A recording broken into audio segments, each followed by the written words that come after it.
For 30 years, Wes Calloway did everything right.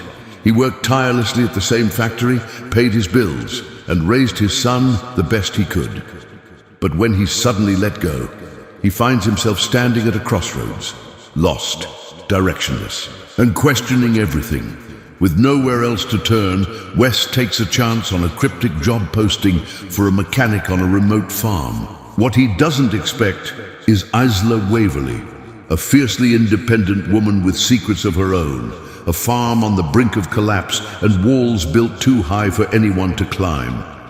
What starts as a job of necessity soon turns into a fight for something much bigger, a battle for land, love, and second chances. But will Wes finally find where he truly belongs? And will Isla let him in before it's too late? If you love heartfelt, slow-burn romances, stories about resilience, healing, and the power of unexpected love, then you won't want to miss this one.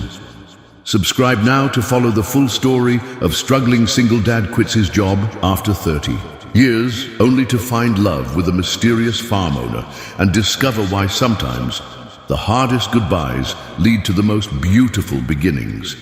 Now, let's dive into the story. Wes Calloway never thought he'd be starting over at 52. For 3 decades, he had clocked into the same factory, walked the same hallways, and handled the same machines with the precision of a man who found his identity in his work. But all of that had vanished in an instant. A severance package, a handshake, and a hollow farewell. He sat in his old pickup truck, gripping the steering wheel as if it were the only thing keeping him from floating into the unknown. The factory loomed behind him, a monolith of steel and concrete that no longer had room for men like him. Men who had built their lives around loyalty, hard work, and routines that felt permanent until they weren't. The radio played softly, but he wasn't listening. His thoughts drowned out the lyrics, cycling through the same questions he'd been asking himself since that morning. What now? Who am I without this job? What do I even have left? He glanced at the passenger seat, where a faded photo of his late wife Maggie rested against the dashboard. She had always told him there was more to life than work, that he was more than his paycheck. He wished he had listened. A vibration in his pocket startled him. A text. Jude.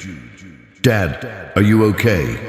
Call me when you can. His son, 20 years old, studying, engineering, smart, driven, independent, just like Maggie. But Wes had missed so much of his childhood, burying himself in overtime, telling himself that providing was the same as being present. Now that Jude was grown, Wes realized just how little they actually knew each other.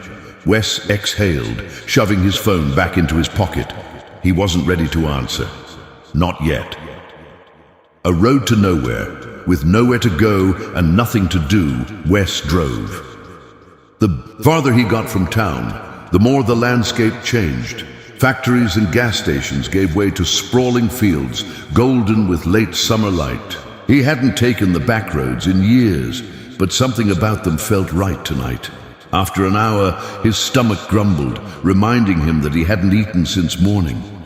He spotted a rustic little diner up ahead, its neon sign flickering, as if it were tired of holding on. He pulled in, the gravel crunching under his tires. Inside, the air smelled of coffee and bacon grease, the kind of place where the waitress knew your name and never let your cup go empty. Wes slid into a booth, grateful for the anonymity. A waitress, probably in her 60s, with silver hair tucked under a bandana, approached. "What can I get you, hun?" He hesitated. "Just coffee. Black." She gave him a knowing look as if she could see right through him. "Tough day?" "You could say that," he muttered. She poured his coffee. "Honey, when one door closes, another one opens. You just gotta be looking in the right direction." Wes offered a tired smile, easy for her to say. As he sipped his coffee, his eyes drifted to the bulletin board near the counter. It was cluttered with flyers for lost dogs, local church events, and one handwritten note that caught his attention. "Help wanted. Experienced mechanic needed at Willow Ridge Farm. Room and board available. Contact Isla Waverly. Wes frowned. A farm.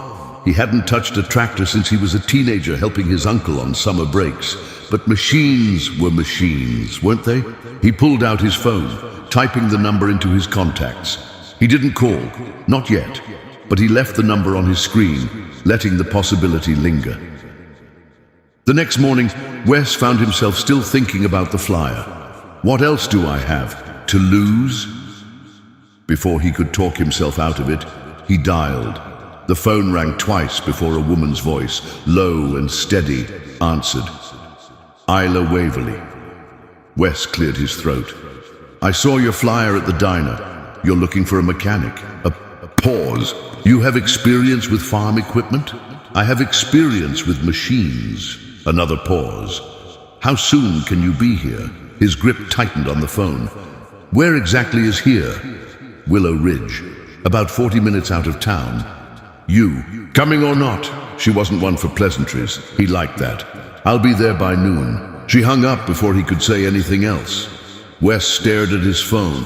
Well, that was abrupt. But something about her voice intrigued him. A quiet strength, a guarded edge. This wasn't just some farmer looking for help. There was more to Isla Waverly than she let on. And for the first time in months, Wes felt a flicker of curiosity. The drive to Willow Ridge was beautiful. Rolling fields, sun-drenched pastures, and a sky so blue it made him forget for a moment that he was a man without a plan.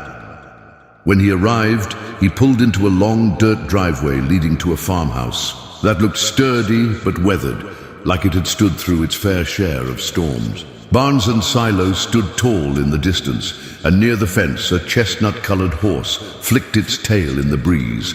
A woman stood on the porch, arms crossed.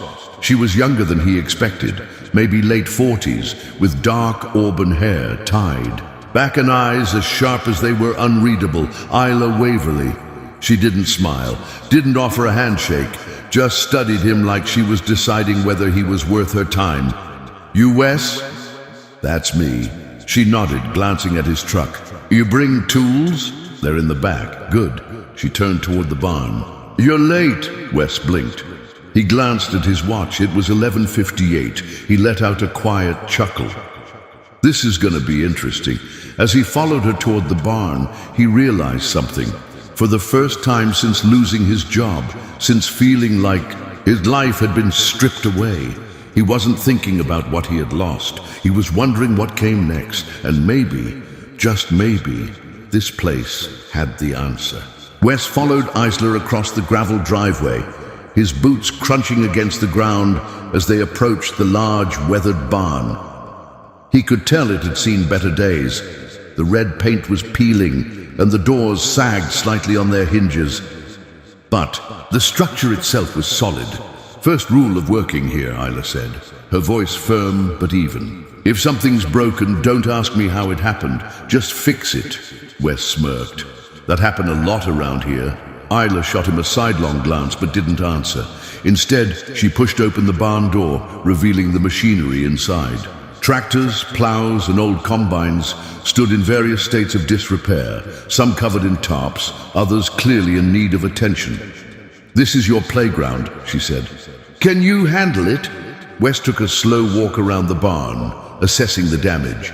He ran his fingers along a rusted engine, noting the corroded belts, cracked tubing, and signs of years of wear. Isla was right. This place needed help. Most of these machines are older than I am, he said, crouching beside a tractor with a missing wheel. Parts might be hard to find. I've got a junkyard of old equipment behind the east field, Isla replied. You'll find what you need. Wes stood, wiping his hands on his jeans. All right, where do you want me to start? Isla folded her arms, studying him for a moment. You tell me. If you're half as good as you say, I shouldn't have. To hold your hand. There it was again, that guarded edge, that unwillingness to trust. Wes wasn't offended. He'd spent a lifetime working under skeptical bosses, proving himself through action rather than words. This was no different. He turned back to the equipment. running through a mental checklist.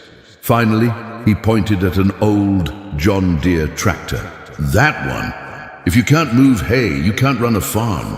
Isla nodded as if approving of his logic. Good choice. I'll be back in a few hours. And just like that, she was gone. Wes exhaled, rolling up his sleeves. This was what he knew. Fixing things, getting his hands dirty, solving problems one piece at a time. He popped the tractor's hood, shaking his head at the clogged air filters, frayed wiring and gunked up fuel lines. It wasn't anything he couldn't handle, but it would take time, patience, and the right tools. From the corner of the barn, he spotted a metal toolbox covered in dust. He flipped it open, inspecting the wrenches and screwdrivers inside. Not bad, old, but still functional. Hours passed in a steady rhythm, unbolting rusted parts, replacing filters, cleaning debris, tightening loose connections. The work was familiar, and for the first time in days, his mind wasn't dwelling on what he had lost. As he worked, a soft whinny caught his attention. He turned toward the open barn doors and saw a chestnut-colored horse standing near the fence, watching him with calm, intelligent eyes. "Well, aren't you a curious one?" Wes murmured. He wiped his hands on his jeans and walked over. The horse flicked its ears, but didn't shy away. Wes extended a hand, palm open, letting the horse sniff before gently running his fingers down its muzzle. "What's your name, huh?" "His name's Gopper," a voice answered behind him. Wes turned to see a tall, lean man in his 60s, wearing a wide-brimmed hat and a dust-covered flannel shirt. He carried himself with the ease of someone who had spent his life under the sun. "Gus Holloway," the man said, extending a hand. "I live down the road, been helping out around here since before Isla could walk." Wes shook his hand, feeling the strength of a man who had worked the land his whole life. "Wes Calloway, just started today." Gus studied him, nodding slowly. "So, you're the new guy?" "Looks like it." Gus chuckled. "Isla ain't the easiest person to work for, but if she let you in that barn, you're already ahead of most." Wes leaned against the fence. "She doesn't trust people easily, does she?" "Nope." Gus looked toward the farmhouse, his face unreadable. "She's got her reasons." Wes didn't press. He had spent a lifetime working with people who carried burdens they weren't ready to share. Isla would open up when she was ready, or she wouldn't. Either way, he had a job to do. By the time the sun began to dip below the horizon, Wes had made significant progress on the tractor. The engine purred smoothly, and the hydraulic system, while still needing some tweaks, was functional. He wiped sweat from his forehead just as Isla returned. She walked into the barn, her sharp eyes scanning his work. "You finished?" she asked. "See for yourself?" Wes climbed into the driver's seat and turned the ignition. The engine roared to life, steady and strong. He maneuvered the tractor, forward a few feet, then back, smooth as silk. Isla's expression didn't change, but he caught the briefest flicker of approval in her eyes. "Not bad," she admitted. Wes smirked. "High praise coming from you." She huffed, but there was a trace of amusement in her voice when she said, "You hungry?" It took him a second to process the question. He had been so caught up in working he hadn't realized how hungry he actually was. "I could eat," he admitted. Isla nodded toward the farmhouse. "Come on then. Dinner's at 6. If you're late, you don't eat." Wes grinned. "Well, that's motivation if I've ever heard it." She shook her head but didn't argue. As Wes followed her toward the house, he felt a strange sense of belonging. He had only been here a day, but something about this place, the land, the work, the people, felt like it had been waiting for him. And for the first time in a long time, he wasn't just passing through. He was exactly where he was supposed to be. The farmhouse was as unpretentious as its owner. The wooden floors creaked beneath Wes's boots as he stepped inside, following Isla into the kitchen.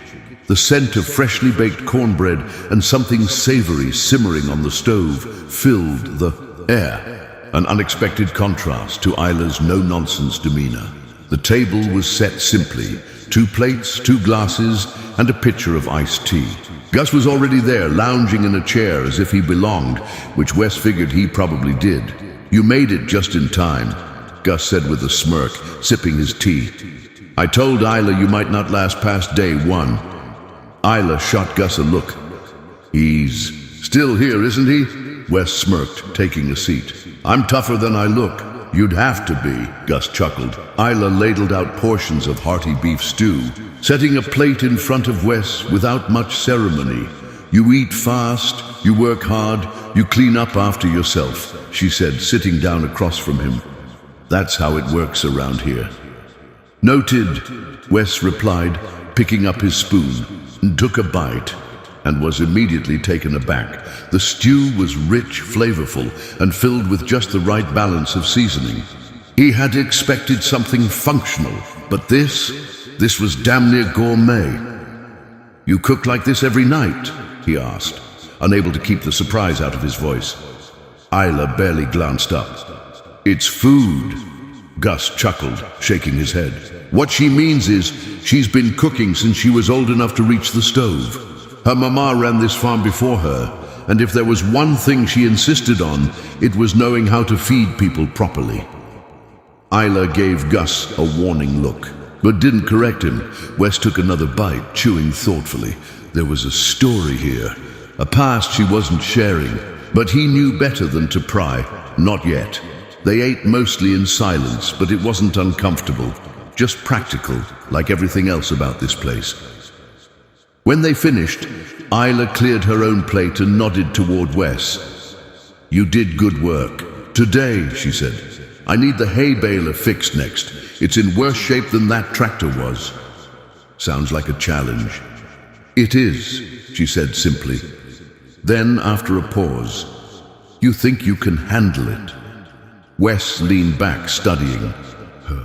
It wasn't just about the machines. She was testing him to see if he'd fold, if he'd back out, if he'd decide this life wasn't worth the effort. He gave her a slow, confident nod. "I'll have it running by the end of the week." Flicker of something, approval, passed through her eyes. "We'll see," was all she said before turning away. Wes woke the next morning to the soft sounds of the farm coming to life. The distant lowing of cattle, the rustling of leaves, as the wind moved through the fields. It was a different kind of alarm clock than he was used to, but it was oddly comforting. By the time he made his way outside, Isla was already up, feeding the horses and checking the fences. "She's always the first one up," Gus said from behind him, stretching as he stepped onto the porch. "Has been since she was a kid." Wes crossed his arms. "She ever slow down?" Gus grinned. "Not if she can help it." Wes watched her for a moment before heading toward the barn. He wasn't here to stand around. He had work to do. The hay baler was, in fact, a complete disaster. Its gears were clogged with dust and debris, its hydraulics leaked oil, and one of its belts had snapped completely. Wes sighed, rolling up his sleeves. "All right, let's see what we're working with." Hours passed in a steady rhythm, unbolting, cleaning, replacing. It was the kind of work that kept his hands busy and his mind quiet. By midday, he had made significant progress, but he needed one specific part to finish the job. He stepped outside, scanning the property until he spotted Isla near the fence line. "I need a replacement belt," he called. She glanced over. "Check the old shed behind the east field." Wes nodded and made his way toward the shed, pushing open its rickety wooden doors. Inside, shafts of sunlight pierced through the cracks, illuminating dusty shelves filled with old tools, broken machinery, and forgotten relics of the past. As he searched for the belt, his eyes landed on a faded photograph tucked into the corner of a shelf. A young Isla, maybe in her early 20s, stood beside a man he didn't recognize. They were laughing, standing close, closer than just friends. Before he could process it, a voice behind him cut through the air. "What are you doing?" Wes turned to find Isla standing in the doorway, arms crossed, her expression unreadable. "Looking for a belt," he said simply, holding up the one he had found. She didn't move. Her gaze flickered briefly to the photograph before she stepped inside and grabbed it, tucking it into her pocket as if it had never been there. Wes could have let it go, could have walked past her and gone back to work. Instead, he took a slow breath and said, "He was important to you." For a moment he thought she might not answer. Then finally she spoke. "He was my husband." It was the first real glimpse into Isla Waverley's past, and it came with a weight Wes hadn't been expecting. "Was?" he asked carefully. She exhaled, looking away. "He died a long time ago." Silence settled between them. Wes didn't impress. He knew grief when he saw it. "I'm sorry," he said, and for the first time he meant it. Isla gave a small nod, then turned to leave. "Dinner's at 6, she said over her shoulder. "Don't be late." And just like that, the moment was over. But as Wes stood there holding the replacement belt in his hand, he knew one thing for certain. Isla Waverley wasn't just a tough woman running a farm. She was a survivor. And for the first time, Wes wondered if fixing machines was really the hardest thing he'd be doing here. Wes didn't bring up the photograph again. It wasn't his place. He wasn't here to dig into Isla's past, and he certainly wasn't here to fix anything that wasn't made of metal and gears. And yet, the way she had snatched that photo, the sharp edge in her voice when she said "was," it stuck with him. By the next morning, he had shoved it to the back of his mind. There was too much work to be done. The sun had barely crawled over the horizon when he found himself back at the barn, tools in hand, determined to finish what he had started. Wes had just finished replacing the belt on the hay baler when he sensed someone watching him. He turned to find Isla standing a few feet away, arms crossed, a steaming cup of coffee in one hand. "Morning," he said. She nodded, stepping forward. "How's it looking?" "Almost done. Needs some testing, but it should hold." She studied his work for a long moment, then handed him the coffee without a word. He hesitated before taking it. It wasn't just a cup of coffee. It was a silent gesture of respect, an acknowledgement that he was pulling his weight. He took a sip, strong, no sugar, just like he expected. "You always up this early?" he asked. Isla smirked, but it didn't quite reach her eyes. "Farm doesn't run itself." Wes nodded, glancing toward the fields, where the morning mist still hung low over the crops. "You ever think about hiring more help?" she scoffed. "People come and go, never stay." "You think I won't?" She turned her gaze to him, eyes sharp. Testing him. "I think you haven't decided yet," she said simply. Wes didn't have an answer for that. And, truth be told, she might be right. Later that day, while Isla was tending to the horses, Gus wandered into the barn. "You fixing or thinking?" he asked, leaning against a wooden beam. Wes smirked. "Can't a man do both?" Gus chuckled. "You're picking up on things, aren't you?" Wes wiped his hands on a rag, sighing. "She's got walls up." "That she does." Gus picked up a small horseshoe from the workbench, turning it in his hands. "Thing is, walls don't just go up on their own. Something puts them there." Wes leaned against the baler. "Her husband?" Gus didn't answer right away. He ran his fingers along the edge of the horseshoe, as if he were weighing whether or not to say more. "His name was Daniel Waverley," Gus finally said. "He and Isla ran this place together. Good man, hard worker. They had plans, big ones." Wes stayed silent, letting the old man talk. "One winter," Gus continued, voice quieter now, "he was out in the north field, trying to fix a broken fence before the storm hit. A bad accident with the tractor. By the time Isla got to him," he shook his head, "it was too late." Wes exhaled, a slow, measured breath. That explained a lot. "She never left the farm after that," Gus said. "People told her to sell, start over, but she wouldn't. Said this place was all she had left of him." Wes stared at the barn floor, tracing patterns in the dust with his boot. "She ever talk about it?" he asked.